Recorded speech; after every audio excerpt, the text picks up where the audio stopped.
Mapagpalang araw mga sangkay. Dito po tayo ngayon sa pinakatuktok ng Antina Hill mga sangkay sa Barangay San Carlos, Binangonan, Rizal mga sangkay. Sama po kayo pababa papunta doon sa Manila East Road mga sangkay mula po dito sa tuktok at papakita ko po sa inyo kung gaano katarik at makapigil hiningang mga bangin dito mga sangkay na madadaanan natin pababa po ng San Carlos Loop mga sangkay.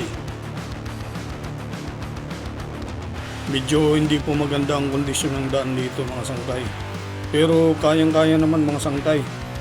Kaya nga ng bike ito dito mga sangkay, yung mga cyclist dito. Baba, akyat, panaog po sa Marian Hill na to or Antina Hill mga sangkay. Dito sa Barangay San Carlos, Binangonan, Rizal mga sangkay.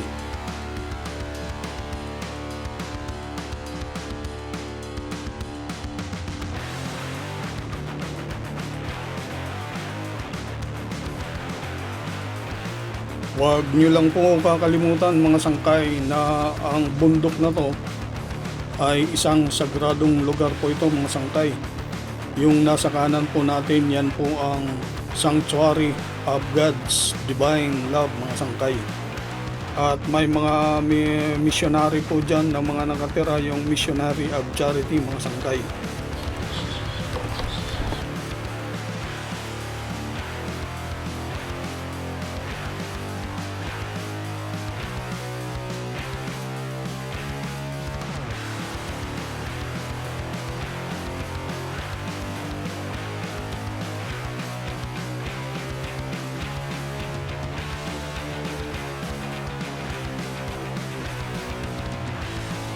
Nasa kanan po natin ang bangin mga sangkay.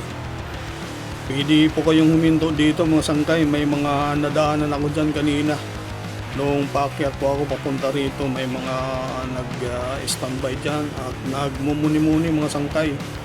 Overlooking po ang view dyan ng Laguna de Bay at ang kabayanan ng Binangonan saka ang Gunto, Rizal mga sangkay.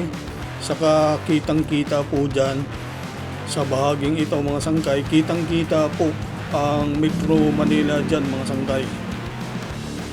Ayon sa mga lokal dito mga sangkay, marami pong namamasyal dito, mga cyclist at ang mga locals din po ng Binangonan, Rizal. Mostly po mga sangkay, ang pasyal po nila dito ay umaga po saka gabi.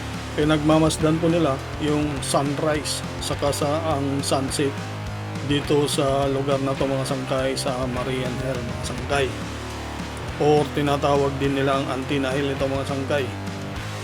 Itong kalsada na to mga sangkay, kung titingnan nyo po sa Google Map, ito po ay tinatawag na San Carlos Loop mga sangkay.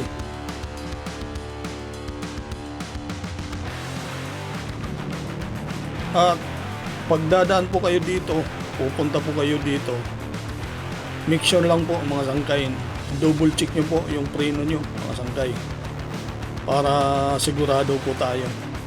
Dahil ang dadaanan po natin ay isang matarik na bundok at may mga dadaanan po tayong bangin po. Bangin at pag hindi ho tayo, pag wala po sa kondisyon yung mga sasakyan natin ay maaaring hindi po natin makontrol ito. So po kayo dun sa baba mismo mga sangkay, sa bayan ng Binangonan mga sangkay. Nakikita nyo naman yan. Nakikita nyo po yung nasa gilid nating kabahayan na po yan ng Binangonan, Rizal.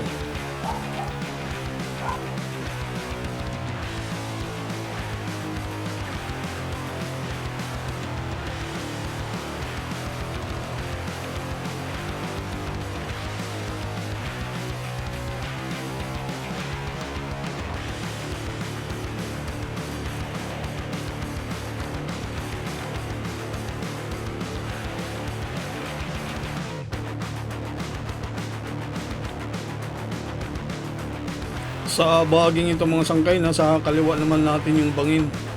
Kanina mula dun sa pinakatuktok mga sangkay ng Antina Hill ay nasa kanan po natin yung bangin. Umikot ho tayo mga sangkay sa Marian Hill po na ito mga sangkay.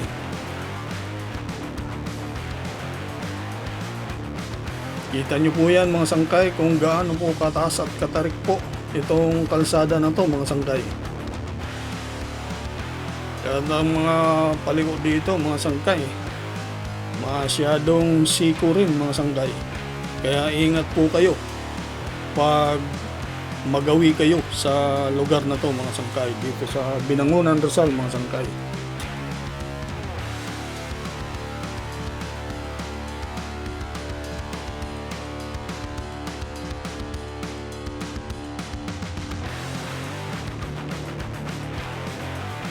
Ayan, dito na po tayo mga sangkay sa mababang bahagi na po ito ng Barangay San Carlos, itong daan na to mga sangkay. At ang pinakadulo po nito mga sangkay, ang tumbok po ng kalsada na to mula dun sa Antina Hill ay ang Manila East Road mga sangkay.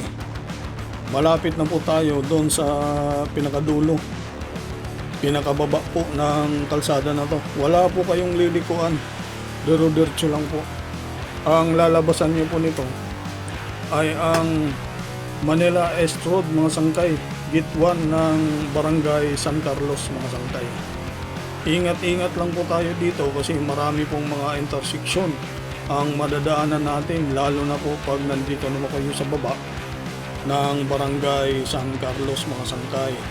Kasi po ito po ay dati pong subdivision ito, at ayon nga sa mga lokal dito ay tinawag na po nila itong Barangay San Carlos mga sangkay.